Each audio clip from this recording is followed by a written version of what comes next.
In 1991, when Donald Trump was driving the Taj Mahal casino into bankruptcy, I was getting shot at over Iraq and Kuwait. In 2001, after Donald Trump said that the collapse of the Twin Towers meant he now owned the tallest skyscraper in Manhattan, I was carrying flags honoring 9/11 victims into space on a rocket ship. In 2003, when Donald Trump was writing birthday greetings to the monster Jeffrey Epstein, I was the first on the scene to recover the bodies of my fellow astronauts who died when Space Shuttle Columbia exploded during re-entry. In 2011, when Trump was hosting a reality show and peddling conspiracy theories against President Barack Obama, I was sitting next to my wife's hospital bed as she recovered from a gunshot wound to the head. My point is this: I've been through a lot worse in service to my country. The president and Pete Hegseth are not going to silence me.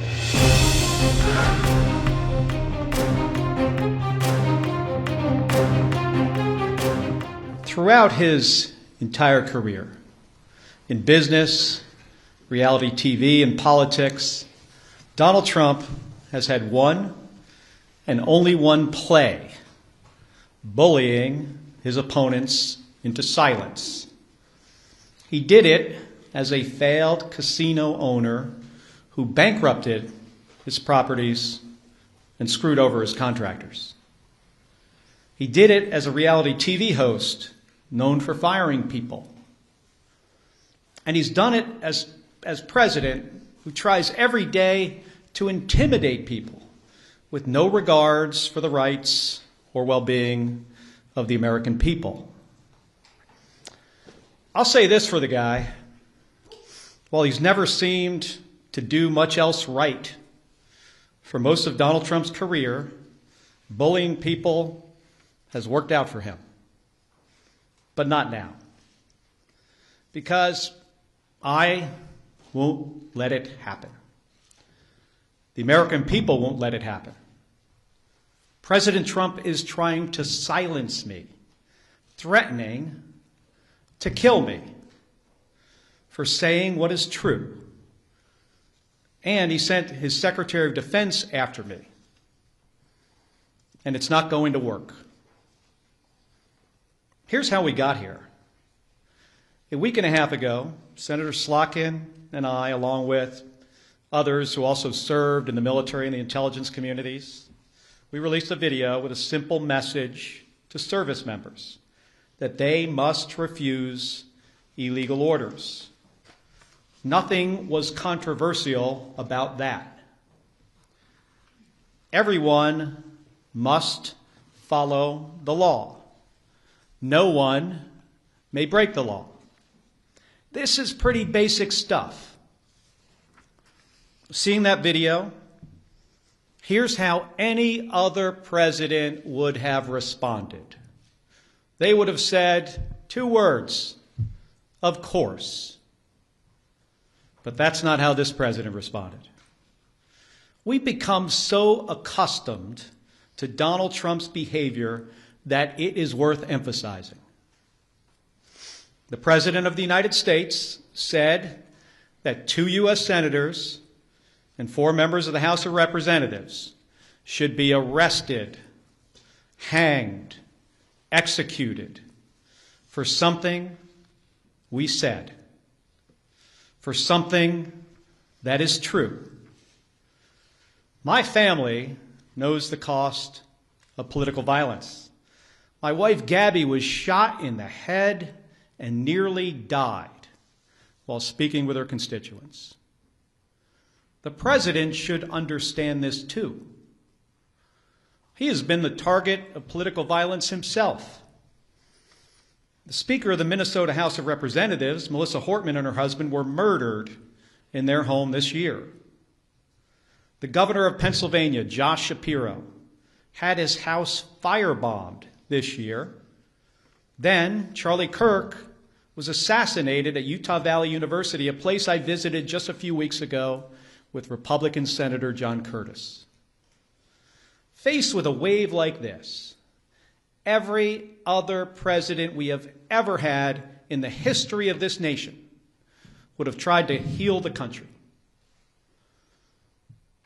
But we all know Donald Trump. He uses every single opportunity to divide us. And that's dangerous. The president's words carry tremendous weight. People listen to him. And he knows that. And that's exactly why he does what he does. He makes these threats to silence people. And if that doesn't work, he abuses his power to intimidate people. And with the consent of Republicans in the United States Senate, he has surrounded himself with people like the Secretary of Defense, Pete Hegseth, who will do whatever he says with no question, no matter what. Trump and Hegseth, they care more about publicity than they do about the rule of law. That's how I ended up finding out via a tweet that the Secretary of Defense was ordering an investigation into me. The same Secretary of Defense who has, from the moment he was nominated, has been historically unqualified for this position. The same Secretary of Defense who is reported to have ordered a second strike to kill shipwreck survivors in the Caribbean. If there is anyone who needs to answer questions in public and under oath, it is Pete Hegseth. It's a dangerous moment for the United States of America when the president and his loyalists use every lever of power to silence United States senators for speaking up. But we all know that this isn't about me, and it's not about the others in that video. They're trying to send a message to retired service members, to government employees, to members of the military, to elected officials, and to all Americans who are thinking about speaking up. You better keep your mouth shut or else. This has been a singular focus of President Trump's second term. Not addressing costs, not creating jobs, intimidating people, and going after the people he views as his political opponents. He's done it to companies. You better write a check to build my ballroom, or I might not approve your merger. He's done it with universities. You better fire your president, or I'll pull your research funding. He's even done it to late-night hosts. You better not make jokes that I do not like, or I'll get you taken off the air, and I'm going to take your company's broadcast license. And he does it every week with Republicans in the House and the Senate. You better toe the party line, or I'll make sure you never get reelected. Folks, this comes at a cost. And not only to American companies, colleges, and comedians. It damages every American's freedom of speech and the balance of powers that form the foundation of our democracy.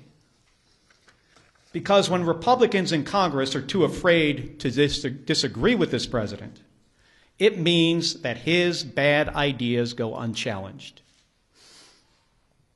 He has slapped reckless tariffs on countries across the globe, skyrocketing the cost of everything from groceries to school supplies. Republicans historically, well, at least a year ago, they hated tariffs. But when it comes to voting to undo them, They are too afraid of Donald Trump.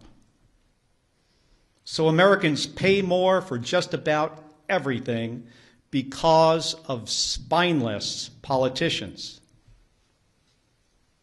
It's the same with healthcare costs. There are Republicans in the House and the Senate who really want to do something to prevent these healthcare premiums from spiking for millions of Americans. The solutions are simple, but President Trump says he doesn't want to. So nothing happens. Nothing except a government shutdown. It goes on and on. The president has gone too far. Everybody needs to wake up. The occupant of the Oval Office is ignorant to the Constitution and has no regard for the rule of law. Trying to silence me, in proposing to court-martial me, in threatening to kill me for fighting back when our democracy demands that we must fight back. President Trump has crossed the line. And this time, it's not going to work. I will not be intimidated by this president. I am not going to be silenced by this president or the people around him, because I've given too much in service to this country to back down to this guy. In 1991, when Donald Trump was driving the Taj Mahal casino into bankruptcy, I was getting shot at over Iraq and Kuwait. In 2001, after Donald Trump said that the collapse of the Twin Towers meant he now owned the tallest skyscraper in Manhattan, I was carrying flags honoring 9/11 victims into space on a rocket ship. In 2003, when Donald Trump was writing birthday greetings to the monster Jeffrey Epstein, I was the first on the scene to recover the bodies of my fellow astronauts who died when Space Shuttle Columbia exploded during re-entry. In 2011, when Trump was hosting a reality show and peddling conspiracy theories against President Barack Obama, I was sitting next to my wife's hospital bed as she recovered from a gunshot wound to the head. My point is this: I've been through a lot worse in service to my country. The president and Pete Hegseth are not going to silence me. They aren't going to keep me from speaking out, and they're not going to keep me from doing my job. Enough of the bullying, enough of the intimidation, enough of the threats, enough of your nonsense. Doesn't help anyone in our country afford their groceries or pay their medical bills. And it erodes the rights of every American. My job is to fight for them, to stand up for the Constitution, and nothing is going to stop me from doing my job.